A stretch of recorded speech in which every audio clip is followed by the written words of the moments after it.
మనం కొనే ప్రతి వాహనం మీద లక్షల రూపాయలు రోడ్ ట్యాక్స్ అనేది ప్రభుత్వానికి చెల్లిస్తున్నాం.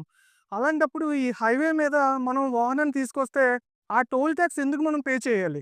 ఈ ప్రభుత్వాలు మన కోసం పనిచేస్తున్నాయా? లేదా మనం ప్రభుత్వాల కోసం పనిచేస్తున్నామా? ప్రభుత్వానికి రోడ్డు ట్యాక్స్ అనేది పే చేస్తున్నాం. ఎందుకు పే చేస్తున్నాం? మనకి మంచి రోడ్లిస్తాయని. కానీ తీరా చూస్తే రాష్ట్ర రహదారులేమో గోతులమయం అయిపోయాయి. ఈ హైవే మీదకి మనం వస్తే కేంద్ర ప్రభుత్వం ప్రజల జేబులకి ఖాళీ చేస్తుంది. అయితే ఇది ఏ రకంగా న్యాయం? ఒకే వాహనం, ఒకే ప్రయాణం అయితే 2 రకాల ట్యాక్స్‌లు మనం పే చేస్తున్నాం. ప్రభుత్వాల బాధ్యత ప్రజలకి మెరుగైన సౌకర్యాలు కల్పించడం. అంతే తప్ప ఇలా కార్పొరేట్ సంస్థల లాభాల కోసం ప్రజల రక్తాన్ని పీల్చడం గాదు. ఒక మంచి పరిపాలన అంటే ఇలా రోడ్ల మీద ప్రజల నుంచి డబ్బులు వసూలు చేయడం గాదు. ప్రజలు కట్టిన పన్నులకి సరైన నాణ్యమైన రోడ్లను ప్రజలకి అందించడం ప్రభుత్వ బాధ్యత. డబ్బుల విషయం గాదు. ఇది మన హక్కుల విషయం. ప్రభుత్వం తన నైతిక బాధ్యతను మర్చిపోయింది అని చెప్పి మీకు అనిపిస్తుందా? ఈ డబుల్ టాక్సేషన్ మీద మీ అభిప్రాయం ఏంటో కామెంట్ల రూపంలో తెలపండి.